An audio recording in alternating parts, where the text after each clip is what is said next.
Join me as I take some time to explore and create with alcohol inks.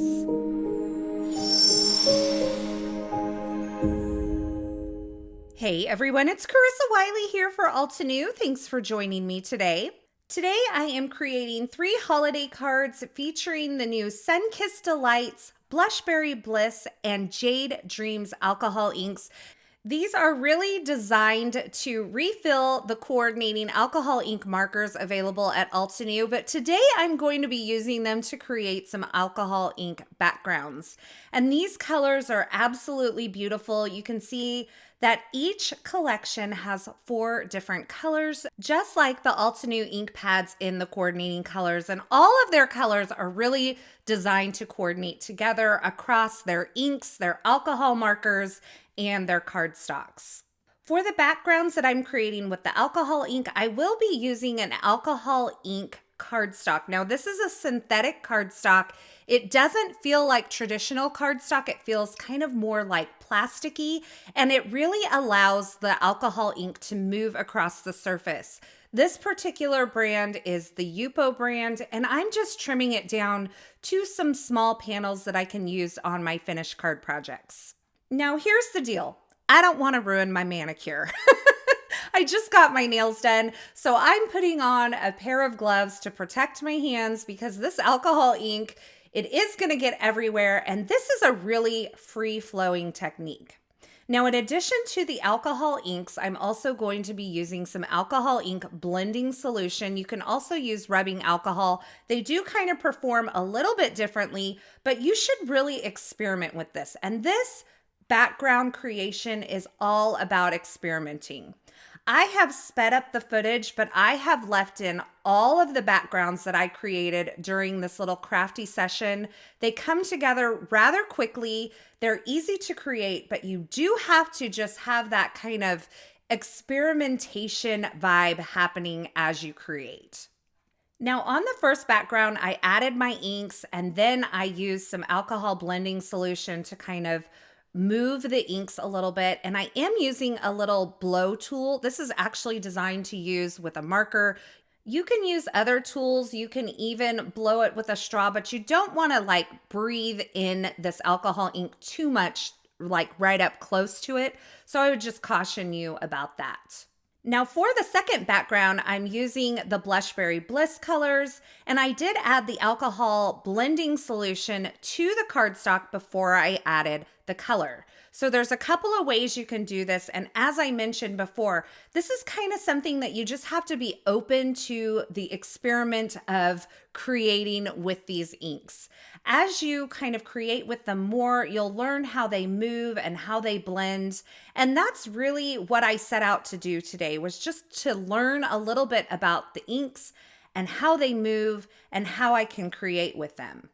You will notice that I am mixing different colors here, and I kind of create in this pattern that starts in that upper left-hand corner and kind of goes down to the lower right-hand corner, but you can cover entire backgrounds. You can even do larger panels of this and then cut it down later to create your backgrounds. I just wanted to experiment over and over again, so I decided to use smaller swatches of the cardstock and kind of create more with different color variations and that sort of thing. Now, I thought the Blushberry Bliss and the Jade Dreams were perfect for the holidays because they have some of those darker reds and darker greens, and you can kind of blend some of these together on the same backgrounds like I'm doing here. The nice thing about the Sun-Kissed Delights collection is that it kind of bridges the gap between the pinks and the reds and the greens. So it makes for a nice color to kind of blend between the two of them. Now, another thing I wanted to mention is that Alta New makes refills for all of their alcohol ink markers. So if these colors are not your jam, or if you have some on hand, I really do encourage you to explore and create with them. Another great thing about alcohol inks is that they will dry on slick surfaces like acetate. So these could make for some really cool shaker card windows. Now, I'll be honest with you, not all of these backgrounds are winners, and that's okay because it was a process of discovery and exploration for me, and I really did enjoy the process. But keep in mind that as you're creating, you can add more blending solution to get the colors moving again. You can add more color to kind of change up how an area looks. So nothing's kind of set in stone with alcohol inks. They really are very forgiving. Now, this one turned out really fun. I love kind of the mix of the Sun-Kissed Delights and that Blushberry Bliss and the green there. But you'll see as I kind of add more blending solution and the colors move more, that it kind of spreads out and creates some lighter and darker areas. And as you're creating these, I really like the places where the ink kind of builds up into these veins. Those portions will dry and they kind of end up with a little stickiness to them in those areas where there's a lot of ink buildup. But I'm going to show you something really cool that you can do with those. So at that first stage, this background actually looked really cool and I could have left it as it is, but you'll see as I continue to move the ink with the solution and the air that the looks of the backgrounds really change. Now, I love mixing in the light, the medium, and the dark colors of each of these color families to create backgrounds. I love to see that kind of ombre effect that it creates. And the red and greens really are my favorite for the holidays. So once I finish creating all of these backgrounds, I am going to take the Altenew hot foil. This is the champagne hot foil. And I'm going to trim off a small piece. And you're going to see that when I press it onto some of these areas where the ink has kind of built up, it's going to stick to some of those deep veined areas. Now you'll want to make sure that your background is dry. You're going to see what happens here in just a bit. When my background isn't quite dry enough, then this foil will stick to everything. But once it's dry and you have those buildup areas or those veins of color, as I like to call them, you can then press on that foil and it will transfer over. And you can see the little bits of shine and gold in this background, which really is absolutely beautiful. This is a great way to add shine to a project, especially when you're working with these alcohol ink backgrounds.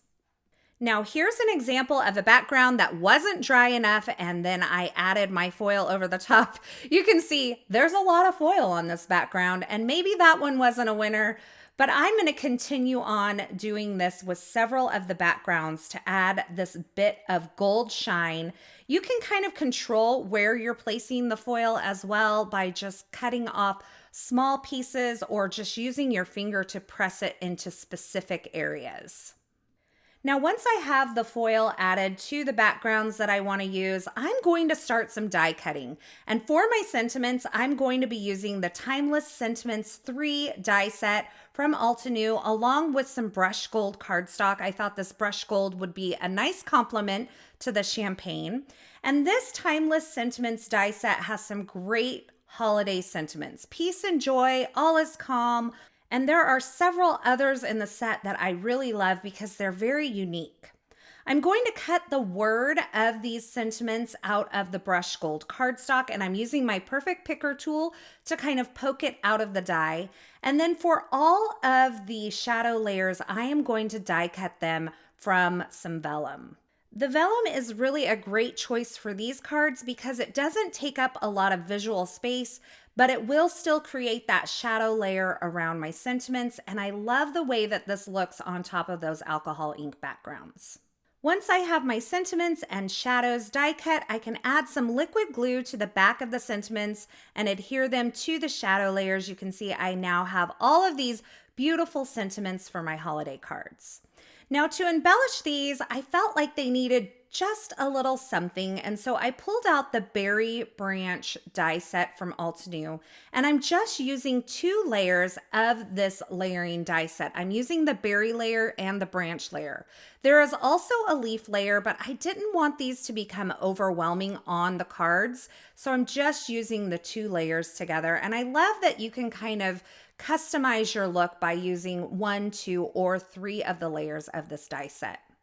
Now I die cut the berry layer from some Vineyard berry cardstock and the branch layer from some dark chocolate cardstock, and I'm adding some liquid glue to the back side of that branch layer and then adhering it right on top of that berry layer. Now, if you would prefer, you can use the Altenew adhesive sheets and place it on the back side of your dark chocolate cardstock before die cutting, and this would create a sticker from that branch layer that you could then directly adhere on top of the berry layer. But I like liquid glue in this case because it allows me to kind of shift it around and get it just into the right spot. Now for the first card, I actually trimmed this berry branch into 2 pieces so that I could kind of straddle the sentiment with it. The sentiment on this one was a little bit larger and I wanted it to kind of come out of the top as well as the bottom. So I just trimmed it apart and used bits and pieces to tuck under my sentiment as well as along the top of the sentiment and just create the look that I really want. I'm adhering all of these berry branches to my backgrounds using some liquid glue. I adhered my sentiment using some Instant Dimension foam tape from Altenew so that it has a little bit of dimension there. And then I repeated this process with the other 2 backgrounds and the other 2 sentiments. Once I have my panels created, I am using some foam adhesive to place these onto some top folding A2 size card bases created from some white cardstock. So they are cut to 4¼ by 11 inches and then scored at 5½. Now I felt like these branches needed something just a little bit more, so I added a little bit of white gel pen detail to kind of give them a snowy look. And that finishes off my 3 card projects today featuring these gorgeous and shiny alcohol ink backgrounds. I really enjoyed the process of creating these backgrounds, just allowing the alcohol ink to kind of do its thing and see what came out in the end. And I think they turned out quite lovely. Let me know in the comments below which of these 3 cards is your favorite, and let me know if you've ever tried experimenting with alcohol ink backgrounds in the past. As always, I will have links to the featured products featured in these projects in the description at YouTube, so if you're looking for something in particular, be sure you check there. Or you can head on over to the coordinating blog post. That will be linked in the YouTube description below as well. Over there, you'll find more still shots, more information, and a complete list of supplies. As always, thank you so much for stopping by and watching today. I hope you enjoyed this video and I hope you enjoyed these projects. If you did, be sure to give this video a thumbs up and don't forget to subscribe and turn on the notifications here so you don't miss any of the fabulous card making and paper crafting video tutorials shared. Once again, thanks for watching, and until next time, I hope you have a fabulous day.